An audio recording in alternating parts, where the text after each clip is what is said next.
नमस्कार, शुभ संध्या, सत श्री अकाल, राम राम, राधे राधे, आदाब। मैं रंजीत यादव आप सभी का तहे दिल से हार्दिक स्वागत करता हूं, इस्तकबाल करता हूं आपके अपने YouTube चैनल केडी लाइव पर। ठीक है, आप सभी जुड़ जाइए। ज्योति यादव, विपुल सिंह, योगेश चौधरी, विनोद यादव, आप सबका स्वागत है। अर्जुन कुमार गुड इवनिंग, जयंती राज भदौरिया गुड इवनिंग, दीपक ठाकुर गुड इवनिंग, गौतम, ज्योति, सद्दाम हुसैन वाह गुड इवनिंग सर जी, निसी साहा, आप सबका स्वागत, इस्तकबाल। मैं रंजीत यादव दिल्ली मुखर्जी नगर से आप सबका स्वागत करता हूं। आशा करता हूं आप अच्छे होंगे, मस्त होंगे, व्यस्त होंगे, तंदुरुस्त होंगे, पूरी तरह फिजिकल डिस्टेंसिंग बना के रखे होंगे, सोशल डिस्टेंसिंग बना के रखे होंगे। Good evening Neeta Gautam, Joginder Baghel, Nisi Saha, Gautam Kumar, Neeraj Pratap, study point, Kuldeep Yadav, Moni Baghel, आप सबका स्वागत है। जुड़ जाइए फटाफट। केडी लाइव को इंस्टॉल करिए प्ले स्टोर से, केडी लाइव को, केडी कैंपस को सब्सक्राइब करिए। ठीक है, फिर हम आप चलेंगे। श्यामू, नीता, राजन, लक्ष्मण, आप सबका स्वागत, इस्तकबाल। राजन सिंह, विजय प्रतापगढ़ी, कोंडा राजा विजय प्रतापगढ़ी, आपका भी स्वागत है। ठीक है, बहुत बढ़िया, बहुत बढ़िया, तेज़ी से लोग जुड़ते जा रहे हैं। आप सबका बहुत बहुत आभार इतना प्यार और मोहब्बत देने के लिए, दूर से ही सही लेकिन इतना प्यार देने के लिए धन्यवाद। Vijay Pratapgarhi, I love you sir, I love you too guys, I love you too. मैं भी आपसे प्यार करता हूँ।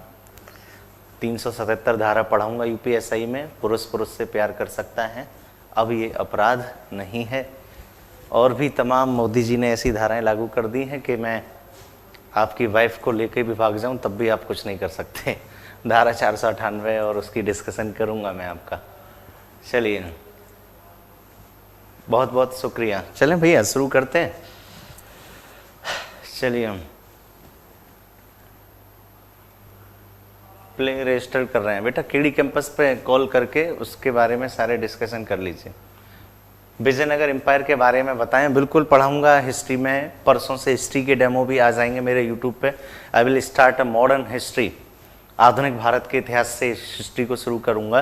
कुछ क्लासेस ही डाल सकते हैं, बाकी ऐप पे चलती हैं। विजयनगर भी पढ़ाऊंगा, हिंदू साम्राज्य है और पूरा उनके बारे में बताऊंगा, कृष्णदेव राय और उन सब के बारे में।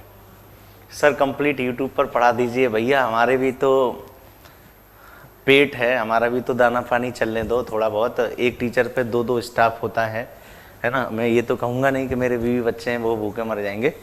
अभी मैं सिंगल हूँ और शादी होने के बाद आपसे और ज़्यादा फीस लूँगा ठीक है,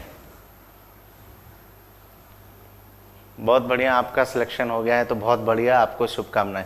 चलिए देखते हैं, यूपीएसआई स्पेशल बैच आ रहा है बेटा हमारा 22 जुलाई से 3:30 से 7 बजे तक। ठीक है, 1499 इसकी फीस है यार। इतने का आप लोग एंजॉय कर लेते हैं, उड़ा देते हैं। 1499 में आपको मैथ्स मिल रहा है, हिंदी मिल रहा है, रीजनिंग मिल रहा है, जीएस मिल रहा है। ठीक है, यूपीएसआई जिसका आपको लंबे समय से इंतजार था। लेखपाल के भी आपने सुना होगा, एक बच्चा आई होप सो विपुल ये पूछ रहा था, बिल्कुल मूल विधि और पॉलिटी स्पेशल बैच भी है आपका, आ जाएगा कल से, उसका भी है, वो मैं आपको कल से यहाँ पर डाल दूंगा। वो भी 22 तारीख से शुरू हो रहा है, जहाँ मैं संविधान कॉन्स्टिट्यूशन की क्लासेस को लेके आऊँगा आपके लिए। तो इस बात को समझना, लेखपाल भी ऑलमोस्ट कवर हो जाएगा। बस लेखपाल में एक चीज़ आपको अलग से पढ़नी है, वो है रूरल डेवलपमेंट, ग्रामीण विकास। तो जो यूपी के मेरे दोस्त हैं, साथी हैं, सहेली हैं, आप सब पढ़िए। 6 से 7 महीने बाद आपको नौकरी मिल सकती है, क्योंकि 3 से 4 साल में एक बार वैकेंसी आती है यूपीएसआई की और लेखपाल की। 2022 में उत्तर प्रदेश के अंदर इलेक्शन है। इलेक्शन से पहले योगी जी पूरी कोशिश करेंगे माहौल बनाने की कि देखो हमने युवाओं को रोजगार दिया, इनकी मजबूरी है, इनको एसआई की वैकेंसी निकालनी पड़ेगी, लेखपाल की वैकेंसी निकालनी पड़ेंगी, और अभी 3 साल से ये नहीं आई हैं। तो इस बात के लिए तो आप निश्चिंत रहिए, 6 महीने बाद, 7 महीने बाद आपका पेपर बाई चांस 2021 शुरुआत में हो जाए, अच्छा टाइम आपको मिल जाए, मैं तो दुआ करूंगा 6 महीने बाद ही पेपर हो जाए, जिससे कि आप सिलेक्शन ले पाएं। ठीक है सर, पॉलिटी का वेटेज कितना है बेटा? मूल विधि और संविधान मिला के प्रिंस पूछ रहे हैं हमसे, लगभग 15 क्वेश्चन आते हैं 40 में से, लगभग 15 प्रश्न आते हैं मूल विधि और संविधान बना के, 30 से 35 नंबर का 100 में से। हाँ निशीसा, जब आप सिंगल हो तो तब तक मोस्ट फ्री वाले हिस्ट्री का वीडियो यूट्यूब पर डाल दीजिए। वाह, जब तक आप सिंगल हैं तब तक देखो आप कैसे कैसे ऑफर लेके आ रहे हैं। ठीक है, मुझे डबल होने में टाइम नहीं लगेगा, एक बार फ़ोन करना है बस। ठीक है, हमारा भी दाना पानी चलने दीजिए, हम भी गरीब हो गए हैं लॉकडाउन में। ठीक है, हमें भी अच्छा नहीं लगता 499, 599, 999, लेकिन क्या करें, समय है, समय सब कुछ करवा देता है। तो आपके लिए भी है, क्योंकि तमाम हमारा स्टाफ है, इतना टेक्नीशियन है, उनका घर चले। हमारा तो चलो कोई बात नहीं, आज नहीं तो 3 महीने बाद कमाएंगे, पढ़ाएंगे ऑफलाइन में आप सबको, बस आपको ऐसे ही प्यार मिलता रहे। ठीक है, तो उसके बाद देखिए इंग्लिश स्पेशल का बैच आ रहा है मैम का 3499 में 17 जुलाई से 5 से 7। बहुत ही ज़बरदस्त बैच है, इंग्लिश पूरा इसमें कवर हो जाएगा। इसको ज़रूर पढ़ें आप, जो लोग प्रॉपर एसएससी बैंक की तैयारी कर रहे हैं। उसके बाद ये कॉम्बो एसएससी का बैच है, रीजनिंग, मैथ्स, जीएस और सारे के सारे सब्जेक्ट हैं इसमें। इसको भी आप देख सकते हैं, ले सकते हैं अपनी ज़रूरतों के हिसाब से। ये हम लोग का जीएस स्पेशल बैच है, इसमें रोहित सर पॉलिटी ले रहे हैं, मैं इसमें हिस्ट्री करंट अफेयर्स ले रहा हूँ, डॉक्टर आकृति बायोलॉजी ले रहे हैं, ग्रेट चौधरी फिजिक्स और केमिस्ट्री वाला पोर्शन देख रहे हैं। तो बहुत ही ज़बरदस्त बैच है। पहले बैच को आपने अपार मोहब्बत दी, दूसरे बैच को फिर हम लेके आए 12 से 4.5 के बीच चलेगा, मात्र 1200 रुपये में, 1199 में। उसके बाद डॉक्टर आकृति मैम है ना, आप सब जान गए हैं आजकल इनको, इनकी बड़ा पूछते हैं आप कि आप कब आ रही हैं लाइव। तो क्या करें, दूर से देख के ही खुश हो जाएं, पास से तो देख नहीं सकते, दर्शन नहीं कर सकते, तो दूर से ही देख लेते हैं। तो डॉक्टर आकृति बायोलॉजी बहुत ज़बरदस्त पढ़ा रही हैं मैम, उसके साथ साथ ज़बरदस्त इन्फॉर्मेशन दे रही हैं। उनके साथ ग्रेट चौधरी हैं जो फिजिक्स केमिस्ट्री आपको देख रहे हैं। ठीक है, उसके बाद ये हमारा हिस्ट्री स्पेशल का बैच है बेटा मेरा, 12 से 2 में मैं शुरू करूँगा 18 जुलाई से। 17 तारीख को रात में मैं पहला डेमो दूंगा मॉडर्न हिस्ट्री से। यूट्यूब पे मैं एक डेमो एंसेंट का दे चुका हूँ, 2-3 डेमो मेडाइवल हिस्ट्री का दिया है, एक मैं मॉडर्न हिस्ट्री का भी डेमो दूंगा। इस बात को आपको समझना है। ठीक है भैया, उसके बाद देखिए पॉलिटी स्पेशल का बैच रोहित यादव सर का है, बहुत ही ज़बरदस्त और सिंसियर टीचर हैं, और स्पेशली जो लोग यूपीपीसीएस और यूपीएससी प्री की भी तैयारी कर रहे हैं तो बहुत ही अच्छे लेवल के बाइलिंगुअल पढ़ा रहे हैं, तो आप देख सकते हैं सर का बैच भी। उसके बाद अजय राणा सर का बैच है मैथ्स का, एयरफोर्स एक्स ग्रुप और एनडीए का, 1 से 3 में ट्यूसडे थर्सडे सैटरडे चलता है। बहुत ही ज़बरदस्त मैथ्स पढ़ाते हैं सर, आपने देखा होगा पिछले दिन लगातार यूट्यूब पर, इस चीज़ को आपको समझना है। इसके अलावा एक मैथ स्पेशल भी था सर का बैच। चलिए अब हम अपने टॉपिक की ओर चलते हैं। अब मैं आप सबका स्वागत करता हूं, पुनः जुड़ जाइए फटाफट सारे लोग 387। ठीक है, मूल विधि 15 दिन तक पढ़ा दीजिए, बिल्कुल पढ़ा दूंगा। देखो तब तक आपके 15 टॉपिक करा दूंगा, 15 टॉपिक की गारंटी ले लेते हैं। ठीक है, मूल विधि एक बड़ा पोर्शन है, लेकिन मैं इंपॉर्टेंट आपको करा देता हूँ। साइबर क्राइम है, सूचना का अधिकार अधिनियम है, या SC/ST एक्ट है, महिला संबंधी अधिनियम है, यातायात अधिनियम है, मैं इनको आपको पढ़ा दूंगा यूट्यूब पे, आप टेंशन मत लीजिए।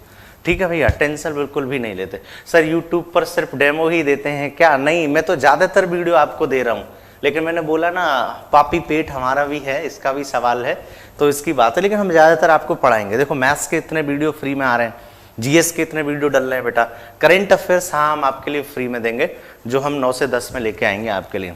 चलिए शुरू करते हैं। जो हमारा टॉपिक है आज का, क्या टॉपिक है उसको आपको देखना है। ठीक है, सारे लोग जुड़ जाइए। हमारे आज के टॉपिक का नाम है बेटा जनहित याचिका, पब्लिक इंटरेस्ट लिटिगेशन। इस बात को मेरे दोस्तों समझना है। ठीक है, जनहित याचिका, पब्लिक इंटरेस्ट लिटिगेशन। ठीक है, अब इसको समझिए। तो देखो सबसे पहले शब्द को समझते हैं। एक शब्द आ गया याचिका, याचिका दायर कर रहे हैं यानी लिटिगेशन, और एक शब्द आ गया बेटा इसमें हित, और किसका हित? जन का हित, पब्लिक इंटरेस्ट लिटिगेशन, यानी हम याचिका दायर कर रहे हैं किससे संबंधित? ऐसे मुद्दे की जो कि जनहित से संबंधित है, पब्लिक वेलफेयर से संबंधित है। इस बात को आपको समझना है। ठीक है,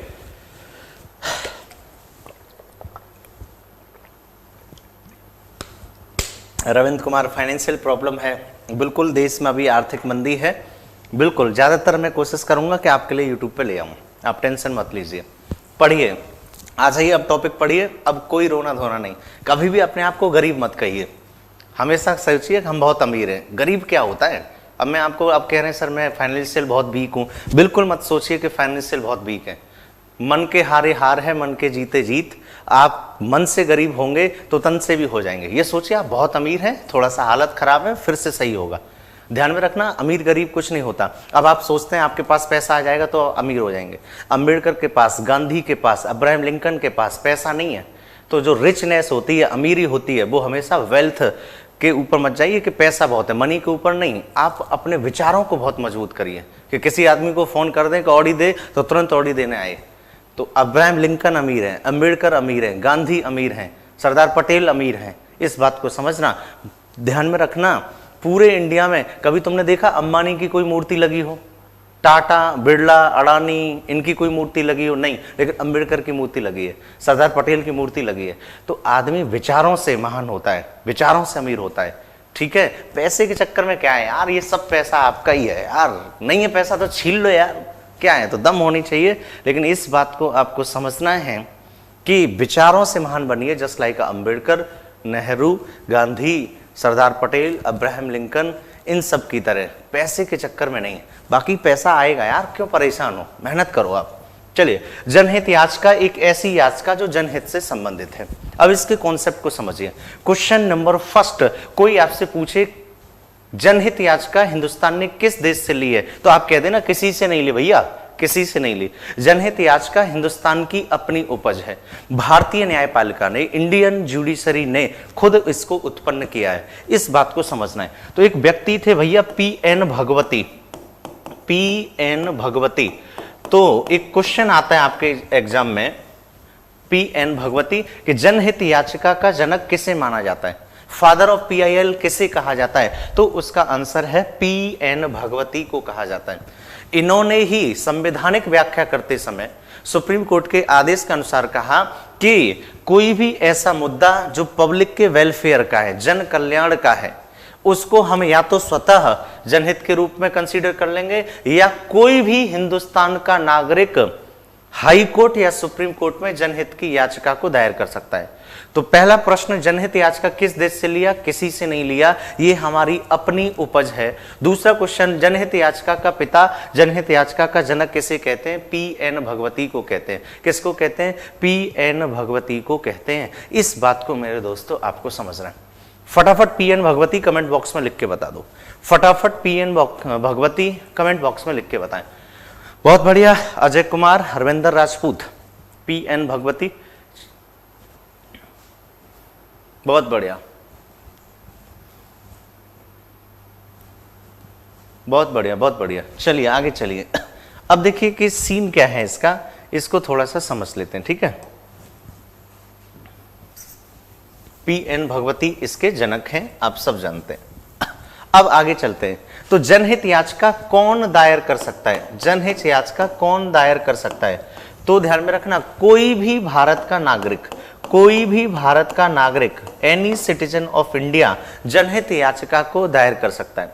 दूसरा, अगर मुद्दा अति गंभीर किस्म का है, काफी लोगों से जुड़ा हुआ है, उनके हितों से, उनके कल्याण से, तो खुद न्यायालय इस मुद्दे को जनहित के रूप में कंसीडर कर सकते हैं। तो आपसे कोई पूछे कि जनहित याचिका को कौन दायर कर सकता है? भारत का कोई भी नागरिक जनहित याचिका को दायर कर सकता है। कोई संस्था जो सामाजिक कार्य करती है, या इस बात को समझना है, खुद कोर्ट, चाहे वो सुप्रीम कोर्ट हो या हाई कोर्ट हो, वो खुद कंसीडर कर सकता है PIL को, किसी भी मुद्दे पे अपनी सुनवाई कर सकता है। इस बात को समझना है। अब देखिए, भारतीय संविधान में एक भाग है DPSP, directive principle of state policy, राज्य के नीति निर्देशक तत्व। और राज्य के नीति निर्देशक तत्व का जो आर्टिकल 38 है, 38 अनुच्छेद है, वो यह कहता है कि राज्य यह प्रयास करेगा कि भारतीय नागरिकों को सामाजिक, आर्थिक, राजनीतिक कल्याण करे। और इसी DPSP का आर्टिकल 39A है जो यह कहता है कि राज्य यह प्रयास करेगा कि भारत के प्रत्येक नागरिक को न्यूनतम शुल्क पर या फ्री में निःशुल्क विधिक सहायता उपलब्ध कराई जाए। और DPSP किसको मानना है?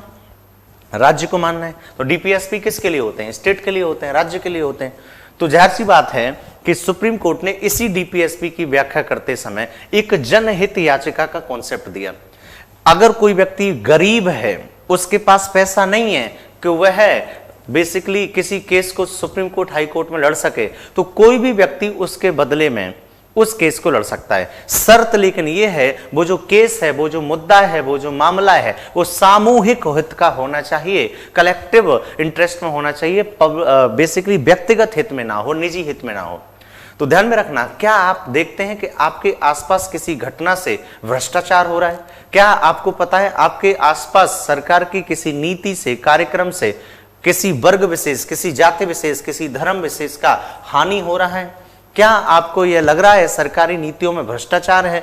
तो आप भी ऐसे मामले में PIL दायर कर सकते हैं सुप्रीम कोर्ट, हाई कोर्ट में, जो कि मामला जनहित से जुड़ा हुआ है। इस बात को मेरे दोस्तों आपको समझना, ठीक है। तो अभी तक मैंने मोटा मोटी जो सिखाना चाह रहा हूं वो ये सिखाना चाह रहा हूं कि जनहित याचिका कोई भी भारत का नागरिक दायर कर सकता है। कहां पे? सुप्रीम कोर्ट में, हाई कोर्ट में। उसके अलावा किसी अन्य कोर्ट में जनहित याचिका को दायर नहीं किया जा सकता। मेरे दोस्तों इस बात को समझना है।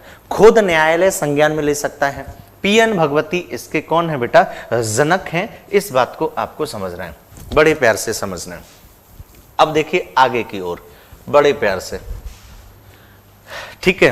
अब देखिए जनहित याचिका क्या है? What is the PIL?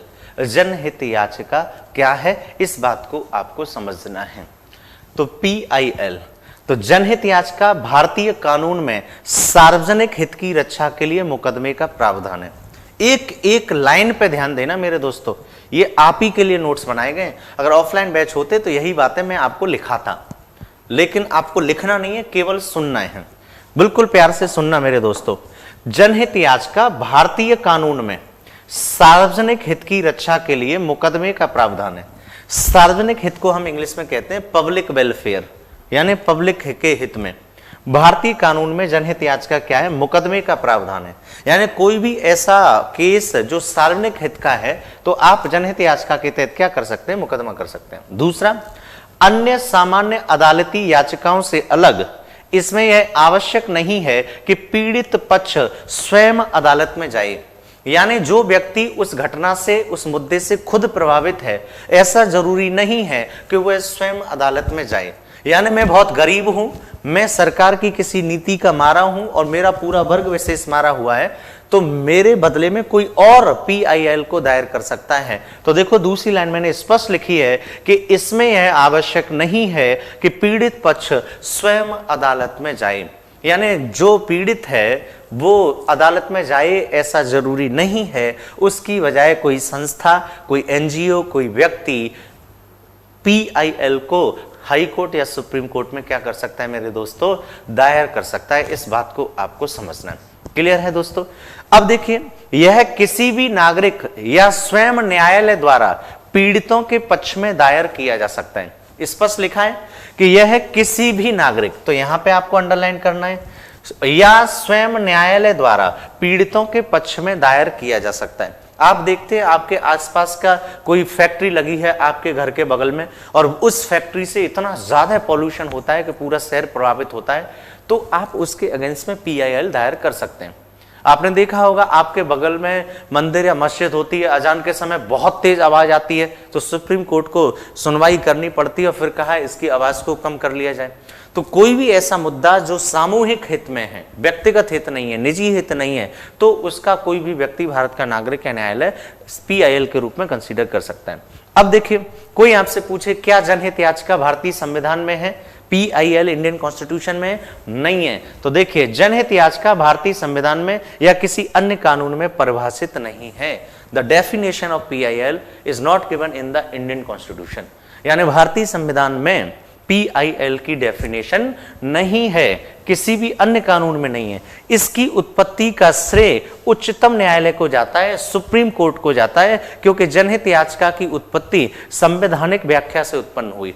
तो यहां पे मैं क्या सिखाना चाह रहा हूं, इस PPT से मैं क्या सिखाना चाह रहा हूं? पहली चीज, पीड़ित खुद न्यायालय में जाए ऐसा जरूरी नहीं है। दूसरी चीज, PIL को कोई भी भारतीय नागरिक या न्यायालय खुद दायर कर सकता है। और तीसरी चीज, PIL की परिभाषा भारतीय संविधान या अन्य किसी कानून में नहीं है। और चौथी चीज जो मैं आपको सिखाना चाह रहा हूं कि PIL की उत्पत्ति खुद किसने की? सुप्रीम कोर्ट ने की। अतः PIL एक ऐसा कॉन्सेप्ट है जो न्यायालय द्वारा उत्पन्न है। क्लियर है मेरे दोस्तों? इसका PPT ले लो। सुप्रीम कोर्ट जब नियम बनाता है तो उसको मानना अनिवार्य है। जितिन राकेश कुमार, सुप्रीम कोर्ट नियम बनाता नहीं है, सुप्रीम कोर्ट आदेश देता है, और सुप्रीम कोर्ट जो कह देगा वो बेटा सरकारों को, व्यक्ति को मानना है, वरना कोर्ट ऑफ कंटेम्प्ट माना जाएगा। ठीक है, बिल्कुल मानना है इसको। बेटा स्क्रीनशॉट ले लो इसका फटाफट, मोबाइल में बड़ी स्क्रीन करके देखें। अभिलाषा कलीटा, बिल्कुल भैया, मैं आगे से ध्यान रखूंगा अभिलाषा जी, बाकी मैं कोशिश कर रहा हूं, लेकिन इतने सारे लेक्चर हो जाते हैं तो आज इसका ट्रांसलेशन नहीं कर पाया। ठीक है, इसका स्क्रीनशॉट ले लिया, यस करके लिख दें फटाफट। बहुत ही इंपॉर्टेंट नोट्स हैं, इससे बाहर क्वेश्चन नहीं जाएगा। ठीक है, चलें आगे। क्या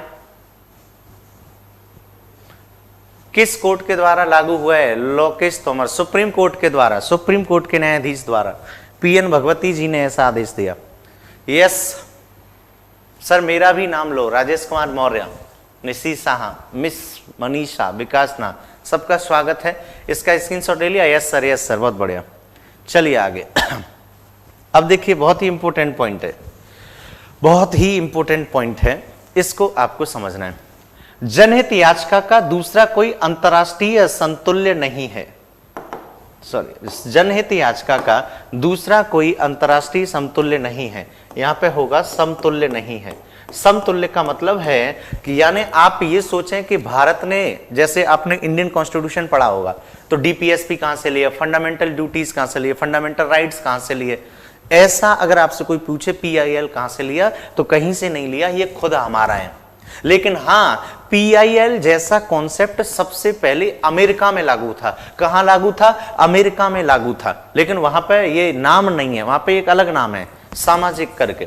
तो इस बात को समझना है, पीआईएल जैसी अवधारणा सबसे पहले अमेरिका नामक देश में लागू हुई, लेकिन पीआईएल खुद हिंदुस्तान का अपना जननी है। पीआईएल को हमने किसी अन्य देश से नहीं लिया है, इस बात को आपको समझना। तो जनहित याचिका का दूसरा कोई अंतर्राष्ट्रीय समतुल्य भी नहीं है, इसे एक विशिष्ट भारतीय अवधारणा के रूप में देखा जाता है। यानी पीआईएल खुद इंडियंस का कॉन्सेप्ट है, हमारा कॉन्सेप्ट है, इसलिए हमने लिखा भी है कि इसे विशिष्ट भारतीय अवधारणा के रूप में देखा जाता है। अब देखिए, इस प्रकार की याचिकाओं का विचार सबसे पहले अमेरिका में आया। कहां आया? अमेरिका में आया, और अमेरिका में इसे सामाजिक कार्यवाही याचिका, सोशल एक्शन पिटीशन कहते हैं, सोशल एक्शन पिटीशन कहते हैं। तो ध्यान में रखना, पीआईएल जैसा कॉन्सेप्ट सबसे पहले किस देश में था? कमेंट बॉक्स में लिखें। पीआईएल जैसी अवधारणा सबसे पहले किस देश में थी? कमेंट बॉक्स में लिखें। अमेरिका, फटाफट लिखें। यूएसए जल्दी लिखें कमेंट बॉक्स में। पीआईएल जैसी याचिकाओं का विचार सबसे पहले कहां आया? तो यूएसए। इस बात को आपको समझना है। अमरिंदर बाबू, सर अब कब लाइव आते हैं? 6:30 बजे आता हूं बेटा। सोनू कुमार, बिल्कुल करवाऊंगा, कोशिश होगी 50+% करवाई दूं आपको। यूएसए। आकाश उदय, बहुत बढ़िया। लेकिन अमेरिका में इसको क्या कहते हैं? सामाजिक कार्यवाही याचिका, सोशल एक्शन पिटीशन, एसएपी। फटाफट कमेंट बॉक्स में बताएं, अमेरिका में पीआईएल जैसी अवधारणा को क्या कहते हैं? एसएपी लिख के बता दो शॉर्ट में, एसएपी लिख के बताओ कमेंट बॉक्स में। सोशल एक्शन पिटीशन, फटाफट बताएं, फटाफट कमेंट बॉक्स में बताओ। Social action petition, SAP. सामाजिक कार्यवाही आज का सोशल। सर जी टॉपिक वाइज और चैप्टर वाइज कर दें, बिल्कुल करूंगा। एसएपी, बहुत बढ़िया, बहुत बढ़िया। आप सबके लिए मैं क्लैपिंग कर रहा हूं। एसएपी। चलिए अब मैं आपसे 5 से 6 प्रश्न पूछता हूं। प्रश्न नंबर 1, पीआईएल का जनक किसे कहा जाता है? फटाफट कमेंट बॉक्स में बताएं, फटाफट कमेंट बॉक्स में बताएं। प्रेमचंद्रा, मैं आपकी बात अवश्य मानूंगा। पीआईएल का जनक किसे कहा जाता है? फटाफट बता दें। बहुत बढ़िया, पीएन भगवती। बहुत बढ़िया। दूसरा क्वेश्चन मुझे बताएं, पीआईएल को कौन दायर कर सकता है? दूसरा क्वेश्चन बताएं, पीआईएल को कौन दायर कर सकता है? जल्दी बताएं, पीआईएल को कौन दायर कर सकता है? कमेंट बॉक्स में बताएं, तभी मैं आगे पढ़ूंगा। क्लियर करते चलो धीरे धीरे। जो क्वेश्चन इस टॉपिक से बन सकते हैं सारे आज क्लियर हो जाएंगे, लेकिन बताएं PIL को कौन दायर कर सकता है?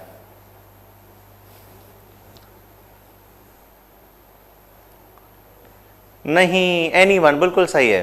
तो ध्यान में रखना, इसका आंसर है भारत का कोई भी नागरिक या खुद न्यायालय, कोर्ट इसको दायर कर सकता है। भारत का कोई भी नागरिक, कोई भी सामाजिक हित में कार्य करने वाली संस्था या खुद कोर्ट इसको दायर कर सकता है। इस बात को समझना है, बिल्कुल सही है। एनी सिटीजन ऑफ इंडिया, बहुत बढ़िया, बहुत बढ़िया, बहुत बढ़िया।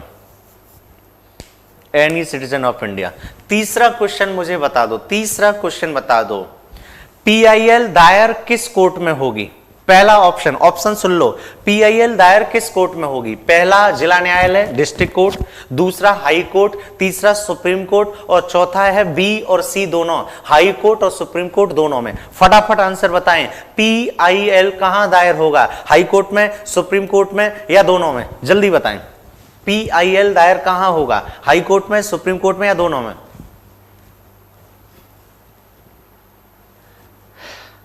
कुछ लोग केवल सुप्रीम कोर्ट कह रहे हैं, उनका आंसर बिल्कुल गलत है।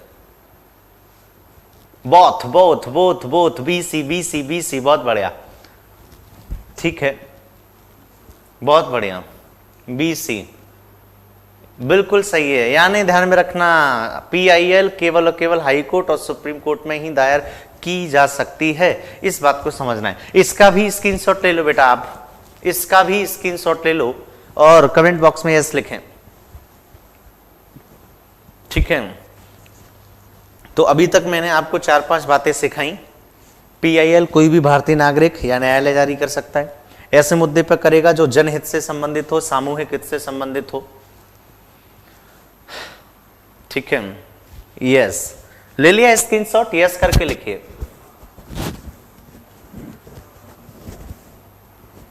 रेगुलर है बेटा, रेगुलर है। आगे चलते हैं। अब देखिए, आपके लिए बेहतरीन नोट्स बना के लेके आए हैं। क्वेश्चन की इतनी औकात नहीं कि यहां से बाहर चला जाए, जो हम PPT आपके लिए लाते हैं। पहला क्वेश्चन देखिए, भारत में जनहित याचिका का जनक कौन है? PN भगवती को माना जाता है।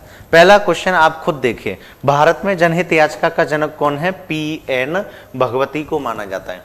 तो 1980 के दशक में इन्होंने यह कॉन्सेप्ट दिया कि अगर कोई गरीब का शोषण हो रहा है, वो न्यायालय आने में सक्षम नहीं है, तो न्यायालय खुद उस मामले को संज्ञान में ले लेगा, पोस्ट कार्ड के माध्यम से, पत्र लेखन के माध्यम से भी संज्ञान में ले लेगा। इस बात को समझना है। तो पहला क्वेश्चन देखिए, भारत में जनहित याचिका का जनक कौन है? PN भगवती है। यह न्यायपालिका का आविष्कार है तथा न्यायाधीश निर्मित है। तो जनहित याचिका किसके द्वारा है, किसका आविष्कार है? Invention of judiciary. तो न्यायपालिका का आविष्कार है। किसका आविष्कार है? न्यायपालिका का आविष्कार है, अर्थात न्यायाधीश निर्मित है। ये प्रश्न आएगा, तो जनहित याचिका को किसने बनाया? न्यायाधीश ने या न्यायपालिका ने। इस बात को आपको समझना है। इसे न्यायालय से वापस नहीं लिया जा सकता। यानी अगर आपने एक बार जनहित याचिका को कोर्ट में, हाई कोर्ट में या सुप्रीम कोर्ट में दायर कर दिया, तो आप इसको पुनः वापस नहीं ले सकते। ध्यान में रखना, अगर आप मौज लेने के लिए PIL दायर करते हैं, अगर आप निजी हित के लिए PIL दायर करते हैं, तो या किसी और पर अपनी जातिगत दुश्मनी निकालने के लिए दायर करते हैं, तो आपको न्यायालय द्वारा दंड भी दिया जा सकता है, आर्थिक जुर्माना भी आप पे लगाया जा सकता है। इसलिए केवल सामूहिक हित वाले मुद्दों पर ही PIL जारी हो सकता है। मोनिका कुमारी बेटा, परसों से होगी हिस्ट्री की क्लास, ठीक है।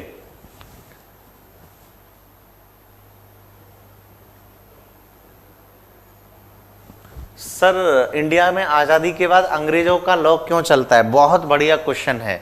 ध्यान में रखना, आज अंग्रेजों के द्वारा ही 1860 में हमारे लॉ बनाए गए, और सोचिए उस वक्त जो उन्होंने अपराध बताए, आज भी वो अपराध चल रहे हैं।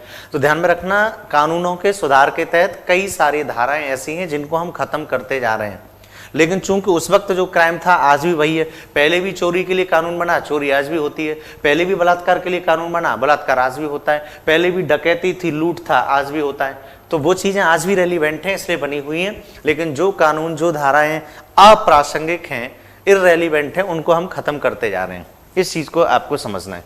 अब देखिए, जनहित के मामलों में न्यायिक औपचारिकताओं से गुजरना जरूरी नहीं है।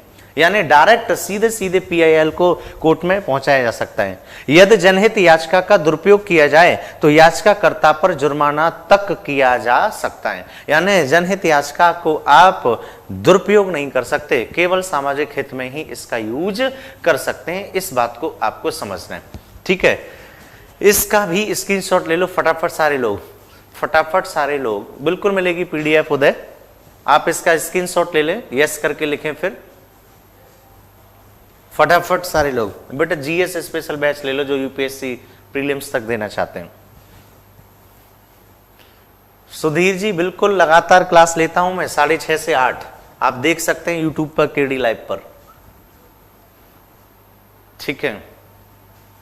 चलिए आगे चलो, यस करके लिख दें। चलिए अब इस बात को थोड़ा सा देख लीजिए, ठीक है। पीआईएल का कॉन्सेप्ट समझ लीजिए। पीआईएल सामूहिक हित में काम आती है, ना कि व्यक्तिगत हित में। तो जो पीआईएल है वो सामूहिक हित में काम आती है, यानी कलेक्टिव इंटरेस्ट में, ना कि पर्सनल हित में। यानी जब भी आप पीआईएल को हाई कोर्ट या सुप्रीम कोर्ट में दायर करेंगे तो एक ऐसा मुद्दा होना चाहिए जिससे कि पूरे के पूरे समूह का फायदा हो, ना कि किसी एक व्यक्ति का। इस बात को समझना है।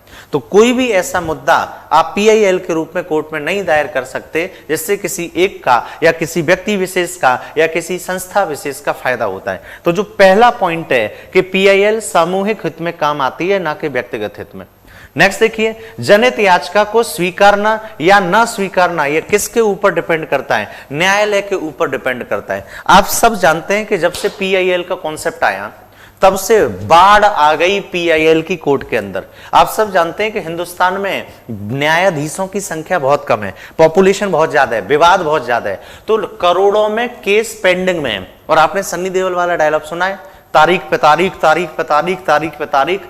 इसलिए जरूरी नहीं है कि आपने जो पीआईएल दायर की है उसको न्यायाधीश कंसीडर कर ही ले, इस बात को समझना है। लेकिन बहुत इंपॉर्टेंट महत्वपूर्ण मुद्दे का पीआईएल और जो न्यायाधीश को लगता है कि नहीं इसका सुनना पहले जरूरी है तो उसको कंसीडर कर लेता है। तो आज की डेट में लगभग 30 से 40% पीआईएल को ही स्वीकार किया जाता है। यानी अगर 100 पीआईएल दाखिल की गई हैं तो लगभग 30 या 40 पीआईएल हैं जिसको हमारे court, high court, supreme court जो है कंसीडर करते, अन्यथा नहीं करते, क्योंकि करोड़ों की संख्या में बहुत ज्यादा पैमाने पर ऑलरेडी हमारे केस जो है क्या है, पेंडिंग है। इस बात को आपको समझना है, ठीक है। टेक्निकल टीम आपसे रिक्वेस्ट है कि प्लीज 3 डेज में पर आप रजिस्टर नहीं हो रहा है। रानी यादव, केडी कैंपस वाले थोड़ा सा सुन लें, रानी जी की भी प्रॉब्लम, ऐप जो है वो डाउनलोड नहीं हो रहा, ऐप रजिस्टर नहीं हो रहा। प्लीज इनको नंबर दें जिस पे ये बात कर पाए। चोरी और डकैती में क्या अंतर है, ये सब बेटा हम आएंगे। लूट क्या है, बलवा क्या है, चोरी क्या है, डकैती क्या है। 5 या 5 से अधिक लोग जब कोई कार्य करने जाते हैं, चोरी करने जाते हैं, तो उसे डकैती कहते हैं। और आपसे बिना पूछे, बिना आपके मर्जी के मैंने कोई सामान इधर से उधर किया, वो चोरी में आ जाएगा। सब बताऊंगा जब चोरी में, डकैती में, लूट में, सब पे आऊंगा तो कि कितने लोग चाहिए, 2 लोग चाहिए कि 5 लोग चाहिए, ये सब डिस्कस करूंगा, ठीक है। अब देखिए, उच्चतम न्यायालय ने जनहित याचिकाओं की स्वीकृति करने के लिए कुछ नियम बनाए हैं। सारा मैं केवल सुप्रीम कोर्ट से कंटेंट लेके आया हूं, यानी न्यायालय से संबंधित एक एक पॉइंट इसमें बेटा क्लियर है, ठीक है। लोक हित से प्रेरित कोई भी व्यक्ति या संगठन इन्हें ला सकता है। लोक हित से प्रेरित यानी कोई भी ऐसी संस्था जो एनजीओ है, जो सामाजिक हित में कार्य करती है, वो पीआईएल को लेके आ सकता है। क्लियर है दोस्तों। दूसरा, कोर्ट को दिया गया पोस्ट कार्ड, बहुत इंपॉर्टेंट पॉइंट है, बहुत इंपॉर्टेंट पॉइंट है। यानी आप पत्र के माध्यम से भी पीआईएल दायर कर सकते हैं कोर्ट के। तो कोर्ट को दिया गया पोस्ट कार्ड भी रिट याचिका मानकर इसे जारी किया जा सकता है। पीएन भगवती ने एक क्रांतिकारी डिसीजन दिया कि अगर कोई व्यक्ति के पास पैसे नहीं है प्रोसेस के लिए, तो पत्र भी अगर लिख देगा, पोस्ट कार्ड भी अगर जारी कर देगा, तब भी हम उसकी याचिका को क्या कर लेंगे, जारी कर लेंगे, मान लेंगे, वो सुनवाई करेंगे। अब कुछ लोग पूछते हैं सर कितना पैसा लगता है, तो 50 रुपए प्रति प्रतिवादी लगता है। अगर मान लो किसी केस में 5 प्रतिवादी हैं तो 25 यानी 250 रुपए कुल आपका खर्चा होगा। आप खुद पीआईएल में वकील बनके अपना केस खुद लड़ सकते हैं। और अगर आप खुद नहीं लड़ते तो वकील आपको करना पड़ेगा, वकील जनहित के मुद्दे को लड़ेगा। अब ये डिपेंड करता है कि वकील की फीस कितनी है, लेकिन जो प्रोसेस है उसमें 50 रुपए प्रति प्रतिवादी लगता है शुल्क के रूप में। इस बात को आपको समझना है। तो कोर्ट को दिया गया पोस्ट कार्ड भी रिट याचिका मानकर इसे जारी किया जा सकता है। तो आपसे क्या कोई पूछे क्या PIL पत्र के माध्यम से भी एक्सेप्ट हो सकती है, पोस्ट कार्ड के माध्यम से भी एक्सेप्ट हो सकती है, तो आप कह देना हाँ भैया पोस्ट कार्ड के माध्यम से भी एक्सेप्ट हो सकती है। ये राज्य के साथ ही निजी संस्थान के विरुद्ध भी लाई जा सकती है। तो कोई आपसे पूछे क्या PIL राज्य के खिलाफ आ सकता है? बिल्कुल आ सकता है। राज्य की किसी नीति से, किसी कार्यक्रम से अगर किसी बड़े पैमाने पर लोगों को हानि हो रही है तो राज्य के खिलाफ भी आ सकता है। यह किसी निजी संस्था के खिलाफ भी आ सकता है। कोई भी फैक्ट्री है, इंडस्ट्री है, कंपनी है, उसकी किसी नीति से, पॉलिसी से, मान लो आपके क्षेत्र में एक बड़ी फैक्ट्री लगी है, उससे इतना पॉल्यूशन होता है कि पूरा शहर उससे परेशान है, तो उसके खिलाफ भी आप पिटीशन दायर कर सकते हैं। अगर मैं एग्जांपल दूं कि कानपुर में एक फैक्ट्री लगी है, उससे पॉल्यूशन बड़े पैमाने पर होता है, तो आपने PIL दायर कर दी, तो इसमें राज्य प्रदूषण नियंत्रण बोर्ड होगा, आप होंगे और राज्य सरकार होगा। इतने लोग होंगे जो इस केस में कोर्ट में जाएंगे। तो क्या PIL राज्य के खिलाफ दायर हो सकती है? बिल्कुल हो सकती है। क्या PIL नगर पालिका के खिलाफ हो सकती है? बिल्कुल हो सकती है। क्या PIL किसी कंपनी संस्था के खिलाफ हो सकती है? बिल्कुल हो सकती है, बशर्ते उसके द्वारा जो कार्य किया गया है, नीति है, कार्यक्रम है, उससे बहुत बड़े पैमाने पर लोगों का अहित हो रहा हो, हानि हो रही हो। इस बात को आपको बताना। NS Khan sir, history special और GS के हिस्ट्री में क्या डिफरेंस है प्लीज बताएं। बेटा कोई डिफरेंस नहीं है, बड़े पैमाने पर आपको वही पढ़ाया जाएगा, लेकिन कुछ लोगों को अलग से खरीदना होता है या कुछ लोगों ने कहीं से अन्य से कुछ चीजें पढ़ी होती हैं। UPSC वाले, UPPCS वाले लगभग वही चीजें, बस 2-4 चीजों का अंतर होता है, कहानियों का अंतर है चीजों को उसका, लेकिन लगभग वही होगा। आप टेंशन न लें, आप कोई भी ले लो, चाहे हिस्ट्री स्पेशल ले लो, चाहे आप GS स्पेशल ले लो। नरेंद्र गोस्वामी सर, मैं आपसे बहुत ज्यादा नाराज हूं क्योंकि आप इतिहास की क्लास नहीं ले रहे। मेरे दोस्त ये प्यार बनाए रखिएगा। 17 तारीख से रात में मैं हिस्ट्री की क्लास लेके आ रहा हूँ, आप टेंशन मत लीजिए। 17 से लेके आ रहा हूँ। सर आप मूल विधि कंप्लीट कराएंगे? बिल्कुल कराऊंगा कंप्लीट। नरेंद्र जी गुस्सा मत हुई, मैं बिल्कुल हिस्ट्री की क्लासेस लूंगा। 17 तारीख से रात में बिल्कुल क्लासेस हैं, ठीक है नरेंद्र गोस्वामी? अब तो आई लव यू बोल दो यार, है ना, नाराजगी दूर करनी पड़ेगी। हुई अगर खता तो बता, मैं अगर बुरा हूं तो बुरा तो बता, कि हुई अगर खता तो बता, मैं अगर बुरा हूं तो बुरा तो बता, करता हूं मैं आप सभी से प्यार, ये तो दुनिया जानती है, चल मैं गलत ही सही तू सही तो बता। तो गोस्वामी जी बिल्कुल हिस्ट्री पढ़ाऊंगा, आप टेंशन मत लीजिए, ठीक है। एक ही इंसान हूं, 6-7 बैच होते हैं ऐप पे, इतने ही टाइम एक बैच फ्री है, इसलिए मैं यूट्यूब पे क्लास डाल देता हूँ। इसमें ही मूल विधि, इसमें ही कॉन्स्टिट्यूशन, इसी में हिस्ट्री लेके आऊँगा। मूल विधि थोड़ा सा बोरिंग होती है, लेकिन मैं पूरी कोशिश कर रहा हूँ कि इंटरेस्ट के साथ आपको पढ़ाऊँ, क्योंकि 511 धाराएं IPC में, 484 धाराएं CRPC में, फिर इतने सारे एक्ट, उन एक्ट की अपनी धाराएं हैं। लेकिन बेटा we have to do work hard. मैं कोशिश करूंगा कि आपको स्मार्ट तरीके से, बेहतरीन तरीके से पढ़ाऊं, मजे मजे में आपको याद हो जाए, ठीक है। पूरा तो बेटा ऐप पे ही होगा, लेकिन हम काफी हद तक वीडियो उस पर भी डालेंगे। चलिए, I love you sir, I love you too guys. अब देखिए, ये राज्य के साथ ही निजी संस्थान के विरुद्ध लाई जा सकती है, ये तो मैं बता चुका हूं। कोर्ट को अधिकार होगा कि वह इस याचिका के लिए सामान्य न्यायालय शुल्क भी माफ कर दे। यानी अगर सुप्रीम कोर्ट या हाई कोर्ट चाहे तो वो चाहता है तो शुल्क जो थोड़ा बहुत लग रहा है 50 रुपए प्रति प्रतिवादी, उसको भी क्या कर सकता है, माफ कर सकता है। ये कोर्ट के ऊपर है, इस बात को समझना। तो कोई आपसे पूछे कि PIL के तहत जो थोड़ा बहुत शुल्क लगता है, क्या कोर्ट के पास ये अधिकार है कि उसको खत्म कर दे, समाप्त कर दे? तो आप कहना हाँ भैया बिल्कुल अधिकार है, उसको समाप्त कर सकता है। इसका स्क्रीनशॉट ले लो फटाफट इसका स्क्रीनशॉट ले लो, फटाफट इसका स्क्रीनशॉट लेना मेरे दोस्तों, और यस करके भेजें। शुभम कुमार, आपकी जितनी तारीफ करूं कम है। Thank you Shubham, love you. Sir UPSI में भी आप हिस्ट्री पढ़ाएंगे? बिल्कुल पढ़ाऊंगा, बिल्कुल पढ़ाऊंगा, क्यों परेशान हो यार। I am GS faculty. अब मैं जो भी सब्जेक्ट पढ़ाऊंगा आप कहेंगे यार ये तो उससे अच्छा है। जब मैं संविधान की क्लास लूंगा, कॉन्स्टिट्यूशन की, तो आप पूरी तरह फैन हो जाएंगे और आप कहेंगे ऐसा कॉन्स्टिट्यूशन आज तक पढ़ा ही नहीं था। ठीक है, इसलिए मैं कॉन्स्टिट्यूशन की क्लासेस को भी बचा के रखा हुआ हूँ। सोने पे सुहागा, आप डिसाइड ही ना कर पाएंगे क्या है, आप टेंशन मत लीजिए। कल से मैं आपके लिए करंट अफेयर्स की भी क्लासेस लेके आ रहा हूँ रात में 9 बजे से। आप टेंशन मत लो मेरे दोस्तों, बस पढ़ो मस्ती के साथ, कॉमेडी के साथ। और मैं जो भी एग्जाम्पल देता हूँ सिर्फ आपको हंसाने के लिए, आप बुरा ना माने। तो पिताजी और मम्मी के साथ बगल में बैठ के वीडियो मत देखा करो मेरा यार, क्योंकि मैं तो आपको भाई और दोस्त समझ के ही बोलता हूँ। अब तुम मम्मी के साथ देख रहे हो तो फिर यार मम्मी तो कहेंगी बेटा बिगड़ जाएगा। चलिए आ जाइए नेक्स्ट। देखिए, जनहित याचिका के लाभ, what is the profit of PIL, इस बात को आपको समझना है। PIL के लाभ क्या हैं, इस बात को समझिए। तो देखिए, जनहित याचिका का पहला लाभ क्या है, यह फंडामेंटल राइट के क्षेत्र को बड़ा बनाती है, बृहद बनाती है। तो यह मौलिक अधिकारों के क्षेत्र को क्या करती है, बृहद बनाती है। हृदय यादव एटा, बहुत बहुत धन्यवाद एटा वासियों, आप सबका भी स्वागत है। पढ़ लो, मैं चाहता हूँ एटा, फिरोजाबाद, आगरा, आसपास का जो भी क्षेत्र है वहाँ से और पूरे उत्तर प्रदेश से दरोगा बने, हर क्षेत्र में आप सबका स्वागत। तो यह मौलिक अधिकारों के क्षेत्र को क्या बनाती है, बृहद बनाती है। तो PIL का पहला फायदा क्या है, जो फंडामेंटल राइट है कि प्रत्येक व्यक्ति को अधिकार दिया गया है स्वतंत्रता का, समानता का, बंधुत्व का, यानी आपको न्याय मिलेगा, उसको बड़ा बनाता है। दूसरा है, इसमें व्यक्ति को कई नए अधिकार भी मिल जाते हैं, यानी आपका किसी भी तरह का एक्सप्लॉयटेशन है, शोषण है, आप PIL के तहत कर सकते हैं। तीसरा है, यह भ्रष्टाचार मुक्त प्रशासन को सुनिश्चित करता है, यानी करप्शन पर लगाम लगाने के लिए, ट्रांसपेरेंसी को बढ़ाने के लिए भी PIL काम में आती है। अगर आपके जिले का DM और IPS ढंग से काम नहीं करता, करप्शन करता है, तो आप उसके खिलाफ भी PIL दायर कर सकते हैं। इस बात को आपको समझना है मेरे दोस्तों। यह कार्यपालिका तथा विधायिका को, यानी एग्जीक्यूटिव एंड लेजिस्लेटिव को, उनके संवैधानिक कर्तव्य करने के लिए बाधित करती है।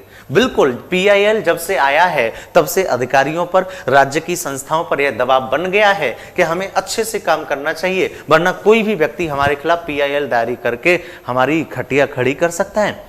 तो मेरे दोस्तों, PIL के बहुत फायदे हैं, इसको हम न्यायिक सक्रियता में रखते हैं। आज जो हमारी जुडिशरी है, कहते नहीं है कि सबसे ज्यादा भरोसा लोगों को हमारे देश की न्यायपालिका पर है कि वो बेसिकली क्या करेंगे, आपको बेसिकली न्याय देंगे। इस याचिका से जनता में स्वयं के अधिकारों तथा न्यायपालिका की भूमिका के बारे में चेतना बढ़ती है।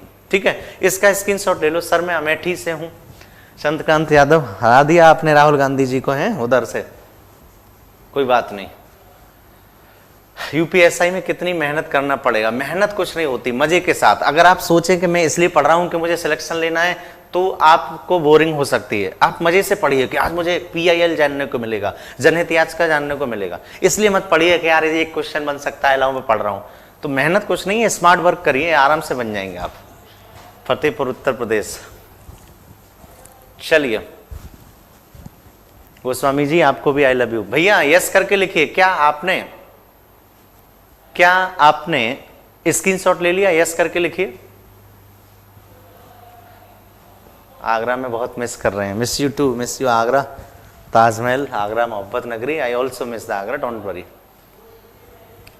भैया आप तुम यही करते रहना कि इटावा से हूं, बिहार से हूं, आप सब इंडियन हैं, आप सब मेरे भाई हैं, सहेली हैं, टेंशन मत लो। भैया इस यस करके लिखिए, यस यस, ठीक है। अब देखिए, बहुत ही इंपॉर्टेंट पॉइंट, बहुत ही इंपॉर्टेंट पॉइंट है, इसको समझ लो। यहां से प्रश्न बनता है, यहां से प्रश्न बनता है, इस बात को थोड़ा सा समझ लो, ठीक है। अब देखिए, जनहित याचिका कौन से कोर्ट में दायर की जाती है, तो इसका पहला आंसर है बेटा सुप्रीम कोर्ट, और दूसरा आंसर क्या है बेटा, हाई कोर्ट। इस बात को आपको समझना है। तो जनहित याचिका केवल 2 कोर्ट में जारी की जाती है, सुप्रीम कोर्ट एवं हाई कोर्ट। अगर आपको सुप्रीम कोर्ट में जनहित याचिका दायर करनी है तो आप संविधान के आर्टिकल 32 के द्वारा उच्चतम न्यायालय में सुप्रीम कोर्ट में जनहित याचिका दायर करेंगे, और अगर आपको हाई कोर्ट में जनहित याचिका PIL दायर करनी है तो आप आर्टिकल 226 के थ्रू जारी करेंगे। ये मैं आपको संविधान में पढ़ाऊंगा कि रिट 5 प्रकार की होती हैं, आपने पढ़ा होगा, बंदी, प्रत्यक्षीकरण, उत्प्रेषण, प्रतिषेध, ये सारी का सारा मैं डिस्कशन करूंगा, ठीक है। लेकिन इस बात को समझिए, सुप्रीम कोर्ट में पीआईएल संविधान के आर्टिकल 32 के द्वारा जारी की जाएगी, जबकि हाई कोर्ट में पीआईएल संविधान के आर्टिकल 226 के द्वारा जारी की जाएगी। इसके अलावा कोई भी ऐसा कोर्ट नहीं है जहां पर आप पीआईएल जारी करें, केवल इन्हीं दोनों में आप पीआईएल को दायर कर सकते हैं। इसी के जो मुख्य न्यायाधीश हैं वो पीआईएल को कंसीडर करेंगे। ठीक है भैया, इस बात को आपको समझना है। मैं विकास दुबे कानपुर वाला हूं, हंस रहे हैं आप। कोई नहीं, कानपुर के लोग भी बहुत अच्छे होते हैं, है ना, सब जगह अच्छे और बुरे लोग हैं।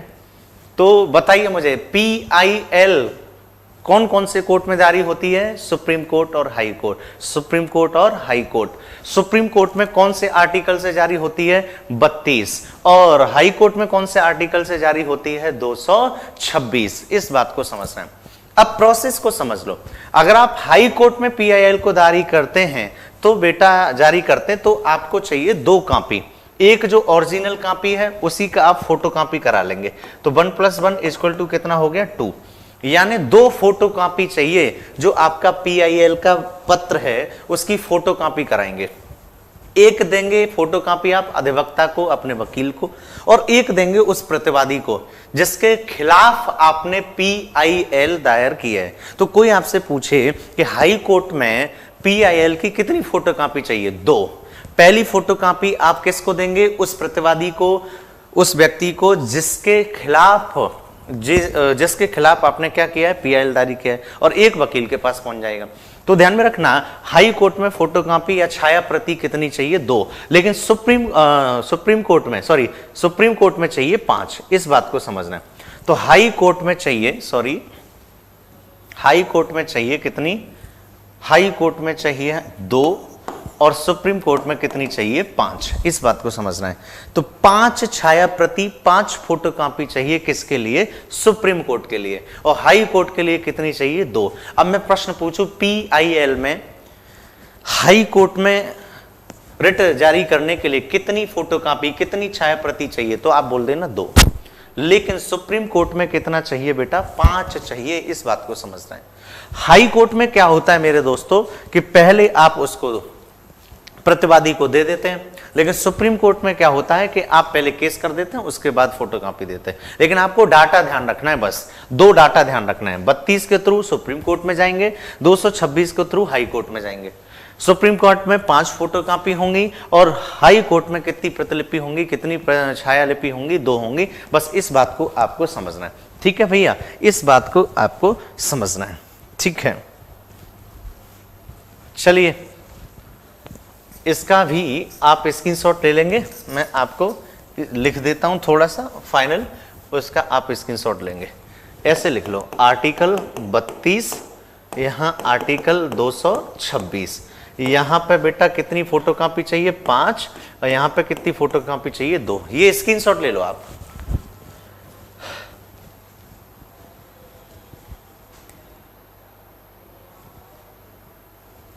ठीक है, चलिए, जहानपुर से हूं अजय यादव, आपका भी धन्यवाद।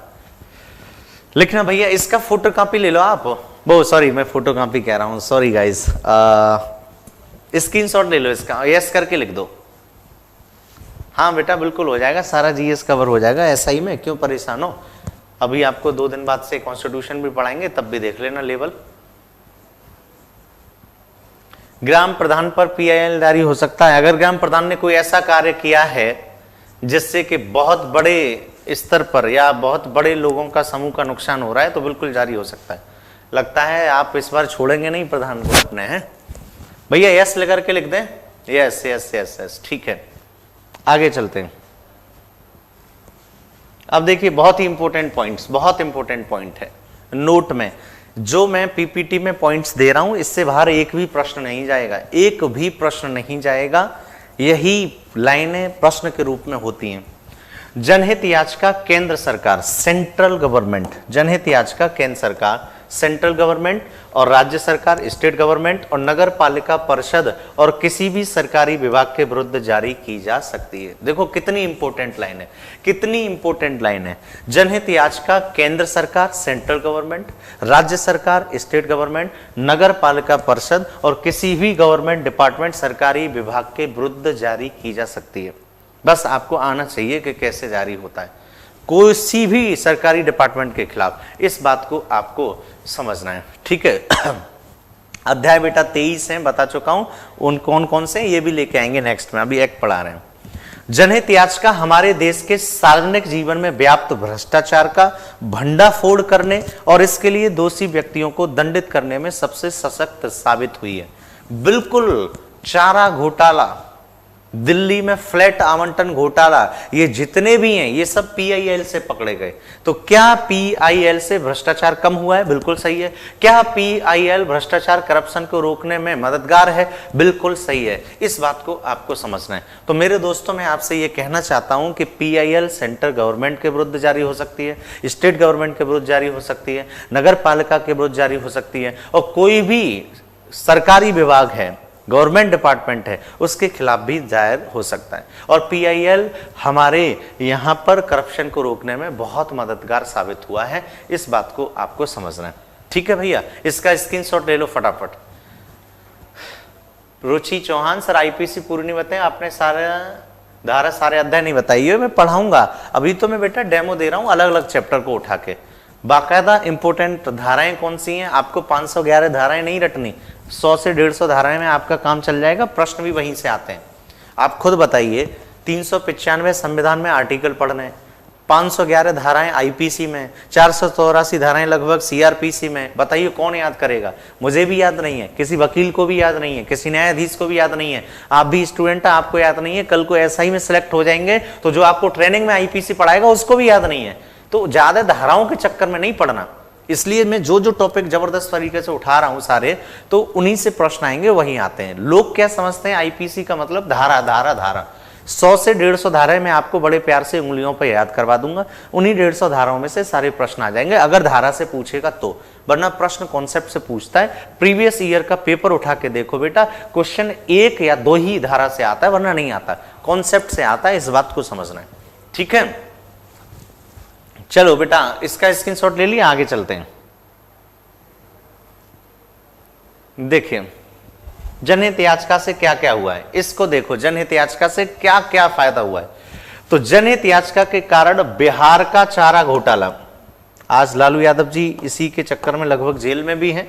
तो जनहित याचिका के कारण बिहार का चारा घोटाला, हवाला कांड, सेंट किट्स कांड, यूरिया घोटाला, दिल्ली में सरकारी भवनों का आवंटन घोटाला, उत्तर प्रदेश में आयुर्वेदिक घोटाला, पेट्रोल पंपों का आवंटन घोटाला, झारखंड में मुक्ति मोर्चा के सांसदों द्वारा पूर्व प्रधानमंत्री श्री नरसिम्हा राव से धन प्राप्त कर संसद में उनके बहुमत सिद्ध करने का कांड, ये सभी कांड न्यायालय के समक्ष उठाए गए। किससे उठाए गए? पीआईएल से। अगर पीआईएल नहीं होता, इस बात को आपको समझना है, अगर पीआईएल नहीं होता तो ये घोटाले नहीं पकड़े गए होते। देखो कौन कौन से बहुत बड़े हैं। बिहार का चारा घोटाला, हवाला कांड। तो क्वेश्चन आ सकता है कि निम्नलिखित में से कौन कौन से घोटाले पीआईएल के कारण उठाए गए? तो बिहार का चारा घोटाला, हवाला कांड, सेंटर किट्स कांड, यूरिया घोटाला, दिल्ली में सरकारी भवनों का आवंटन घोटाला, ये सारे के सारे घोटाले किसके कारण पकड़े गए बेटा? पीआईएल के कारण पकड़े गए। इस बात को आपको ध्यान में रखना है। ठीक है, दूसरा देखिए, सहेली बनाम पुलिस कमिश्नर केस में, सहेली बनाम पुलिस कमिश्नर केस, सहेली नामक एक कोई लड़की नहीं है, सहेली एक संस्था है, इस बात को समझना है आपको। ठीक है, सहेली वो नहीं है, कहते नहीं है जैसे दोस्त दोस्त, सहेली सहेली, सहेली यहाँ एक संस्था है, इंस्टीट्यूशन है, एनजीओ है। तो सहेली बनाम पुलिस कमिश्नर, इस प्रमुख वाद विवाद में एक 9 वर्ष से बालक की मृत्यु पुलिस के मारने के कारण हो गई थी। न्यायालय ने मृतक की मां को 75,000 रुपए उधारात्मक देने का निर्देश दिया और मां की ओर से याचिका किसने लड़ी? महिलाओं का एक संगठन है जिसका नाम क्या है? सहेली, उसने लड़ा। अब आपको देख लो, ये एग्जाम्पल है, केस है, यानी जरूरी नहीं है जो व्यक्ति पीड़ित है वही केस लड़े, जरूरी नहीं है कि जो व्यक्ति पीड़ित है वही केस लड़े, उसकी बजाय दूसरा भी केस में या पीआईएल दायर कर सकता है। तो देखो, जिस 9 वर्ष के बालक की मृत्यु पुलिस के मारने के कारण हो गई थी, उसका केस कौन लड़ रहा है? सहेली नामक संस्था लड़ रही है। अतः न्यायालय ने सुनवाई करते हुए मृतक की मां को 75,000 रुपए दिलवाए थे। कितने हजार रुपए? 75,000 रुपए दिलवाए थे। इस बात को आपको समझना है, ठीक है। इसका स्क्रीनशॉट ले लें सारे के सारे लोग। धर्मेंद्र कुमार, एसएससी के लिए कोई आपका बैच है? भैया एसएससी में हिस्ट्री मैं पढ़ा रहा हूँ, करंट अफेयर्स पढ़ा रहा हूँ, यूपीजी के पढ़ा रहा हूँ, क्योंकि कई सारे टीचर्स हैं तो हर एक को अलग अलग डिपार्टमेंट दिया गया है, ठीक है। अजय राणा सर की क्लास बेटा कल ऐप में टेक्निकल प्रॉब्लम हो रही थी इसलिए नहीं हो पाई, बाकी अजय राणा सर की क्लास ऐप पे चल रही है, शाम को 7 से 8:30 में, रात में चली रही है, ठीक है। सर बिहार से हैं, यूपीएससी का फॉर्म डाल सकते हैं या नहीं? बिल्कुल डाल सकते हो भैया, बिल्कुल डाल सकते हो। स्क्रीनशॉट हो गया? यस करके लिखिए। अजय राणा सर की क्लास हो तो रही है बेटा, 11 बजे अलग हो रही है, प्लस ऐप पे नहीं हो पाई थी, ऐप पे कल नहीं हो पाई थी, ऐप पे आ रही है उनकी क्लासेस, बाकी यूट्यूब पे 11 बजे आ रही है, ठीक है। आगे देखिए, बहुत इंपॉर्टेंट केस है, एमसी मेहता बनाम भारत संघ, एमसी मेहता बनाम भारत संघ केस। तो एमसी मेहता बनाम भारत संघ के बाद में सुप्रीम कोर्ट ने दिल्ली में स्थित 168 खतरनाक कारखानों को, जो कि पारिस्थितिकी एवं पर्यावरण, एनवायरमेंट एंड इकोलॉजी को क्षति पहुंचा रहे थे, उन्हें शहर से हटाकर कहां कर दिया? दिल्ली मास्टर प्लान स्थानों को आवंटित कर दिया। अब देखो, 168 ऐसे कारखाने थे जिससे प्रदूषण फैल रहा था, पॉल्यूशन फैल रहा था, और उस पॉल्यूशन से समाज का क्या होता है? अहित होता है, हानि होती है। पीआईएल दायर कर दी। देखो, एमसी मेहता बनाम भारत संघ में अंततः क्या हुआ? इन 168 फैक्ट्रियों को शिफ्ट कर दिया गया। आज भी आपने देखा होगा, ताजमहल आगरा के आसपास जो भट्टे थे, चिमनियां थी, जिनसे बड़े पैमाने पर बेसिकली धुआं निकलता था, अम्ल वर्षा के कारण ताजमहल का रंग पीला हो रहा था, उनको क्या कर दिया? शिफ्ट कर दिया या बंद करवा दिया। या आपने देखा होगा, आपके घर के आसपास बड़े पैमाने पर पहले अजान बजती थी, मंदिर की घंटियां बजती थी, उनको भी बेटा कम करवा दिया। तो कोई भी ऐसा मुद्दा जो सामाजिक हित का होगा उसको कंसीडर कर लेंगे। अब देखो, किस किस केस में आप पीआईएल दायर कर सकते हैं, बहुत डिटेल में चीजें समझना है। पीआईएल किस किस केस में आप दायर कर सकते हैं? जब कहीं रात में ऊंची आवाज में गाने बजाने के कारण ध्वनि प्रदूषण हो, साउंड प्रॉब्लम हो। आपको प्रैक्टिकल एग्जांपल देता हूं।